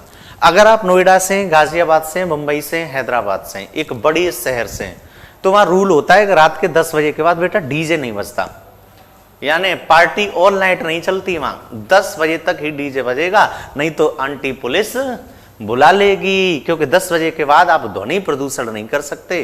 पीआईएल के तहत डिसीजन है। तो जब कहीं रात में ऊंची आवाज में गाने बजाने के कारण ध्वनि प्रदूषण हो तो पीआईएल दायर हो सकता है, केस कर सकते हैं आप 4 बोतल वोडका कम मेरा रोज का तेज तेज नहीं बजा सकते। आई हूं मैं यूपी बिहार लूटने, 10 बजे के बाद नहीं बचा सकते। लेकिन गांव में तो पूरी रात डीजे बजता है, चारों तरफ खेती खेत होते हैं, किसी को कोई क्वेश्चन नहीं, गांव वालों को मजा आ रहा है, देसी का क्वार्टर कैटरीना करीना का पी के, और हमरा हाउ चाहिए, है ना, वो बेबी बियर पी के गोवा वाले बीच पर ठंडी ठंडी बियर पिएंगे, ये सब चलता है। लेकिन कहाँ? गांव में कोई पीआईएल दायर करने वाला नहीं है। गांव के लोग जानते ही नहीं पीआईएल होता क्या है। उन्हें तो मजा आता है कि बेटा और चलाओ, बेटा और चला दो, देसी गाने चला दो, रसिया चला दो। लेकिन शहर में रूल है, तुमने देखा होगा, शहर में 10 बजे के बाद अगर डीजे चलता है तो लोग क्या करते हैं? उसको बंद करवा देते हैं। दूसरा देखिए, जब सड़क पर रोशनी की व्यवस्था ना हो जिससे आने जाने वाले व्यक्तियों को तकलीफ हो, बिल्कुल मुद्दा ऐसा है जिससे कि सामूहिक हित जुड़ा हुआ है, अंधेरे में एक्सीडेंट होते हैं, चोरी लूटपाट होती है, ये भी पीआईएल के अंतर्गत दाखिल किया जा सकता है। व्यस्त सड़कों से विज्ञापन के बोर्ड हटाने के लिए ताकि यातायात में कठिनाई ना हो।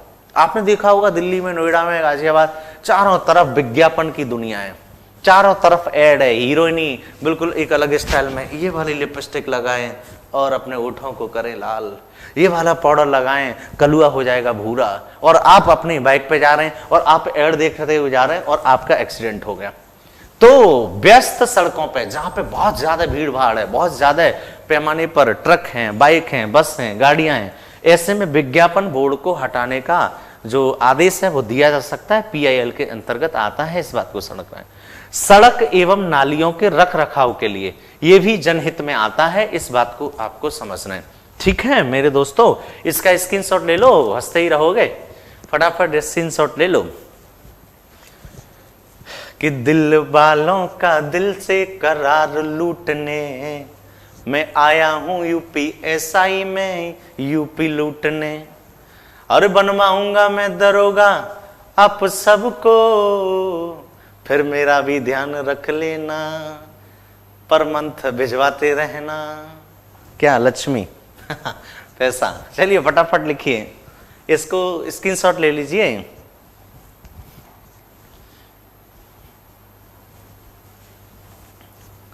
चलिए स्क्रीनशॉट ले लिया, यस करके भेजिए। कमान यार, हंस लेना यार बाद में।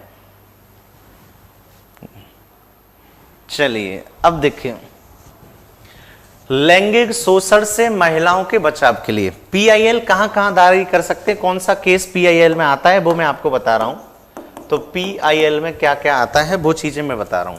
तो लैंगिक शोषण से महिलाओं के बचाव के लिए, लैंगिक का, लिंग का मतलब होता है जेंडर, पुरुष और स्त्री में जेंडर के बेसिस पे भेदभाव होता है।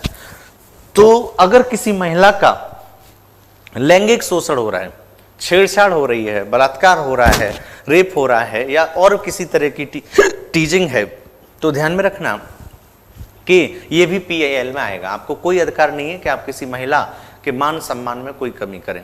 मैं हमेशा कहता हूं दुनिया में महिला सबसे महान चीज है, इस महिला से ग्रेट कोई नहीं है। इसलिए हम सबका फर्ज है कि हम सब महिलाओं का सम्मान करें, है ना, उन्हें दोस्त समझें, बहन समझें और आदर सत्कार के साथ करें। क्योंकि अगर महिला चाहे ना तो आपको खुदा बना दे, लेकिन महिला चाहती नहीं है।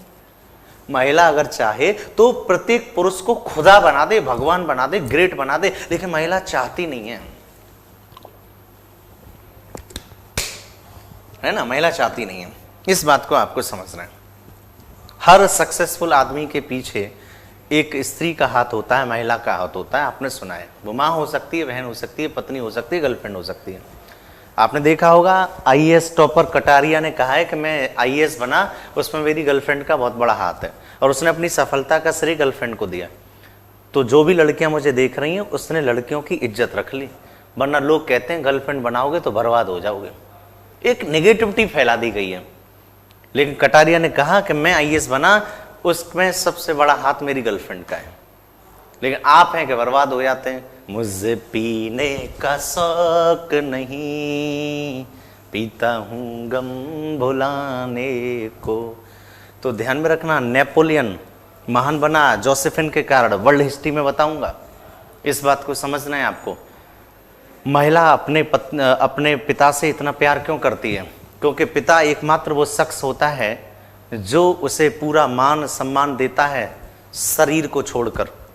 लेकिन सारे पुरुष अंततः महिलाओं के शरीर पर आके टिक जाते हैं। महिला तो आपको यहाँ पहुंचाना चाहती है, खुदा। आपने मॉल घुमाया, बहुत अच्छी बात है, डिनर कराया, बहुत अच्छी बात है, आपने बहुत प्यार किया, बहुत अच्छी बात है, अंततः आप शरीर पर रुक गए, इसलिए आपकी तरक्की रुक गई। महिला के सामने उसके पिता की बुराई करके देखो, वहीं कूटेगी बेल ना लेके तुम्हें। क्योंकि पिता ही एक वो इंसान है जो अपनी लड़की से शरीर को छोड़कर प्यार करता है, मोहब्बत करता है। लेकिन हम और आप महिलाओं को गालियां देते हैं, वो गालियां उन अंगों की गालियां जिन अंगों से हमारी उत्पत्ति हुई है। तो हमें शर्म करनी चाहिए। हमारे जो पुरुष भाई है, मैं उनसे कहना चाहता हूँ कि एक महिला को सबसे ज़्यादा डर पुरुषों से लगता है, और हम पुरुष वही हैं जो उनके भाई हैं, उनके पति हैं, उनके रिश्तेदार हैं। तो कम से कम ऐसा माहौल बनाइए कि ये लड़कियां कहें सारे जहां से अच्छा हिंदू सिता हमारा। इस बात को मेरे दोस्तों आपको समझना है, ठीक है?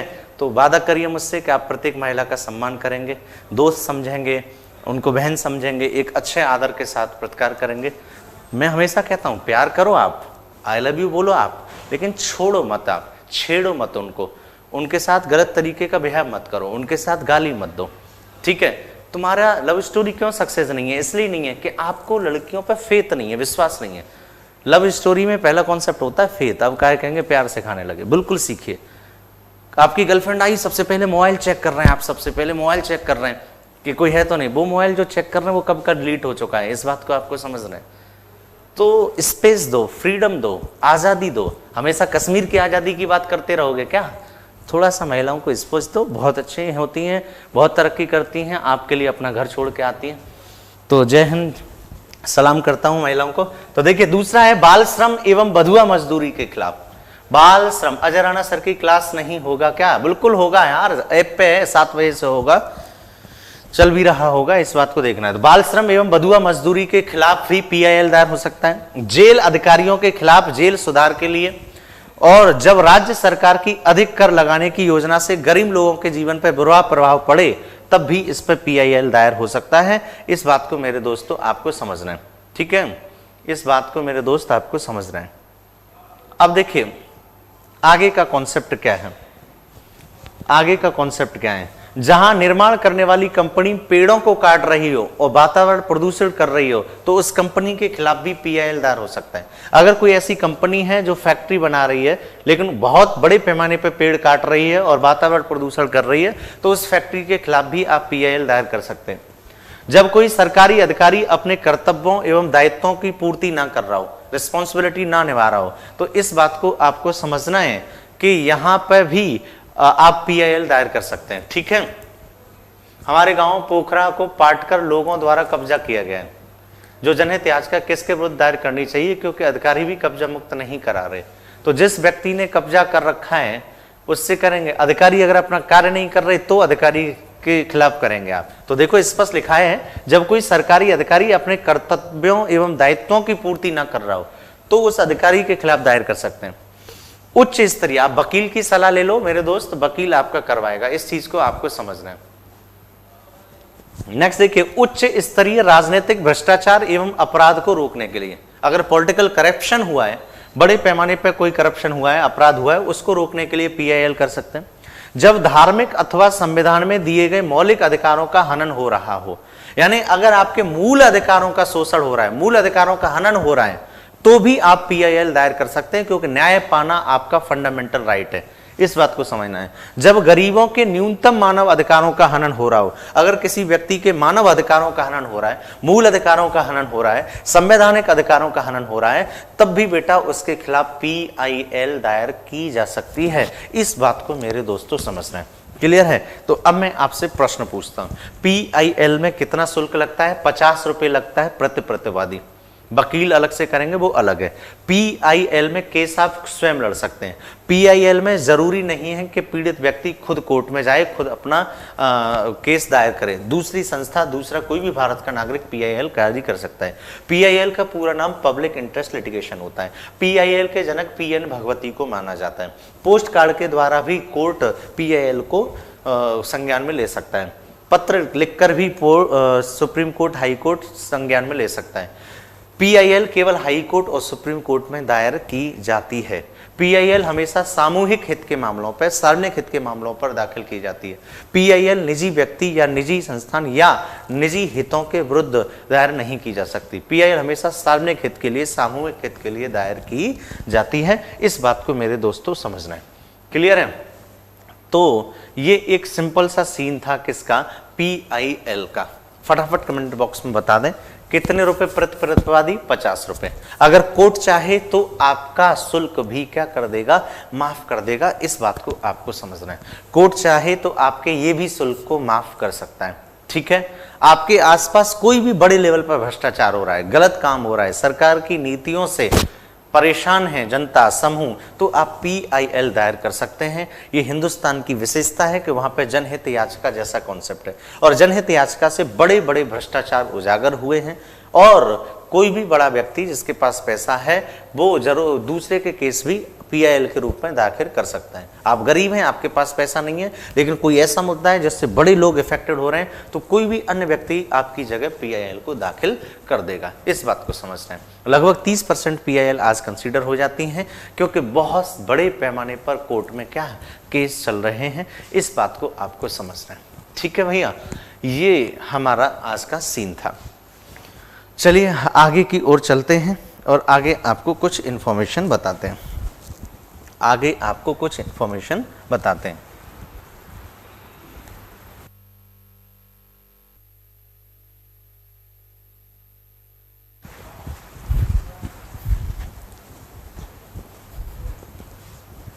ठीक है दोस्तों, तो देखिए जो UPSI वाले स्टूडेंट हैं वो सुन लो। 6:30 से 8 में मैं आपकी क्लास लूंगा मूल विधि कॉन्स्टिट्यूशन की। 8 से 9 मैथ्स की क्लास होगी, और कल से हम लोग 9 से 10 में करंट अफेयर यूपी जीके भी शुरू करने जा रहे हैं। बाकी लेखपाल वाले जो लोग हैं ऑलमोस्ट इससे कवर हो जाएगा, क्योंकि लेखपाल में 3 ही सब्जेक्ट आते हैं, जीएस, मैथ और हिंदी। 25 क्वेश्चन मैथ के, 25 क्वेश्चन हिंदी के और 50 क्वेश्चन है बेटा जीएस के, जिसमें 25 क्वेश्चन आएंगे रूरल डेवलपमेंट से, ग्रामीण विकास से। उसको लेके भी मैं 8:30 बजे एक डिस्कस करूंगा। तो इस चीज को ध्यान में रखना है। जो लोग मैथ्स का डेमो मांग रहे थे यूपीएसआई में, तो अब आपकी मैथ्स की भी क्लास होगी, आपको बिल्कुल डरने की जरूरत नहीं है। सर एमसी मेहता वाली नोट्स स्क्रीन पर लगा दो, ठीक है, एमसी मेहता वाली स्क्रीन पर लगा दो।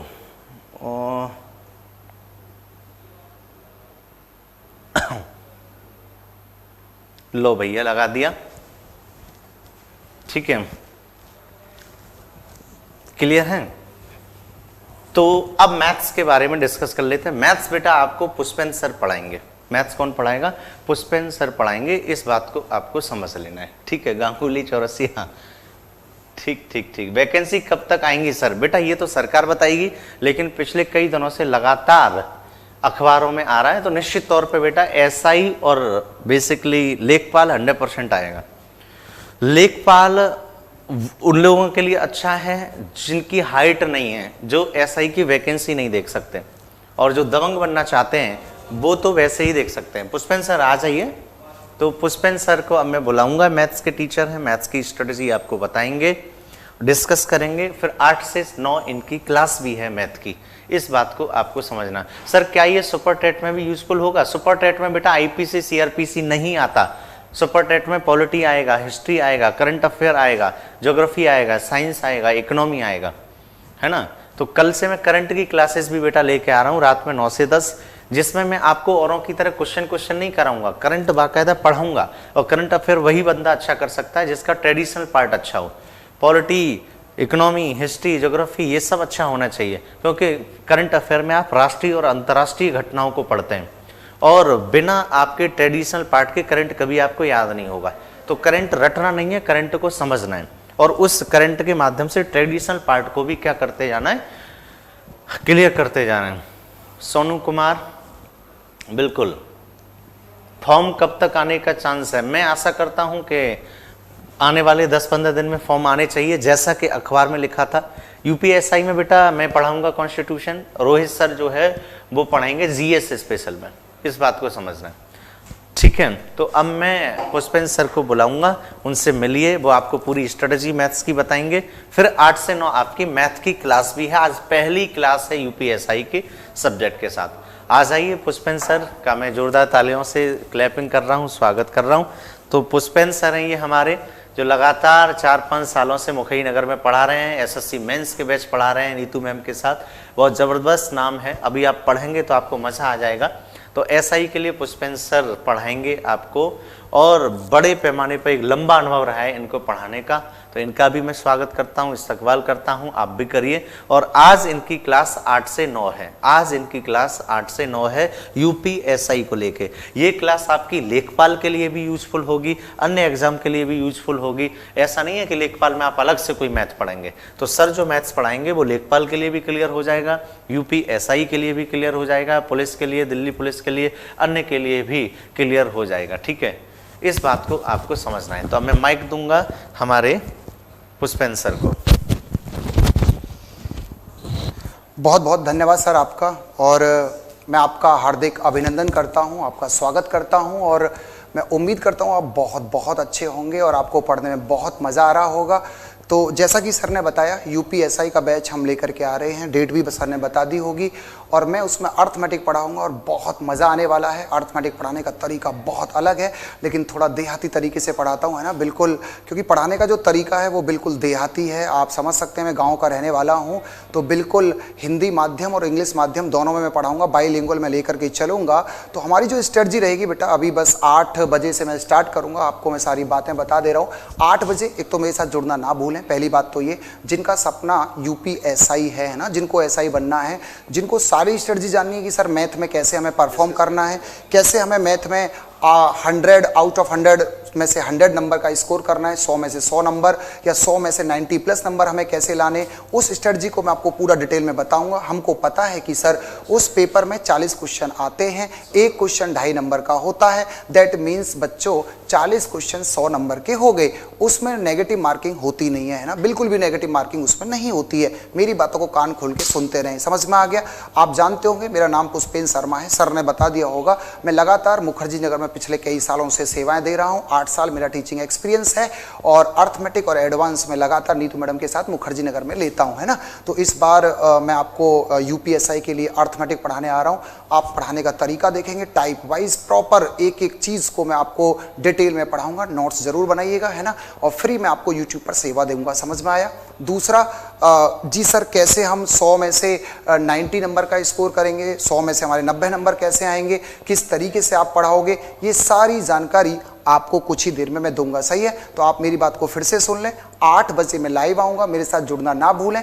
और आज हम जो स्टार्टिंग करेंगे वो हम एक सीक्वेंस में चलेंगे, टाइम एंड वर्क, समय एवं कार्य से आज हम स्टार्टिंग करने जा रहे हैं। हमारा जो पहला चैप्टर होगा वो टाइम एंड वर्क होगा और किस तरीके से हम आगे बढ़ रहे होंगे, प्रीवियस ईयर के क्वेश्चंस जो हमारे आए थे, यूपीएसआई के जो सारे क्वेश्चंस हैं, किस तरह का पेपर का लेवल रहता है, किस तरीके से हमें 0 से और ऊपर तक बढ़ते जाना है, किस तरीके से हमको लेवल को बढ़ाना है, किस तरीके से हम चैप्टर को कैटेगराइज करेंगे, कौन कौन से चैप्टर ऐसे होते हैं जो एलसीएम बेस्ड होते हैं, कौन कौन से चैप्टर ऐसे होते हैं जो रेशियो बेस्ड होते हैं, मैं वो सारी कहानी को डिटेल में थोड़ी ही देर में एक्सप्लेन करूंगा, सही है। तो तब तक आप चाय पी लें, कॉफी पी लें, थोड़ा सा ब्रेक ले लें आप लोग। तो सही मैं आपको बता दूं, 8 बजे मैं आपको पढ़ाना स्टार्ट कर दूंगा, समझ में आ गया। यूपीएसआई वाले बच्चे बिल्कुल तैयार हो जाएं और मैं ये प्रॉमिस कर रहा हूं बहुत बहुत मजा आएगा, है ना। पढ़े तो आप बहुत जगह होंगे, है ना, मुझे पता है, लेकिन एक बार मेरे साथ जुड़ेंगे तो आपका नजरिया ही बदल जाएगा, ठीक है बेटा। तो अभी आप इंतजार करिए, अभी लगभग आपके पास 10 से 12 मिनट का टाइम है, तो 12 मिनट का इंतजार करिए आप लोग। 12 मिनट के बाद मैं आपको नई स्ट्रेटजी के साथ आपके साथ जुड़ता हूं, ठीक है बेटा। धन्यवाद। सही 8 बजे आप लाइव वापस आएं, ठीक है। ओके, धन्यवाद।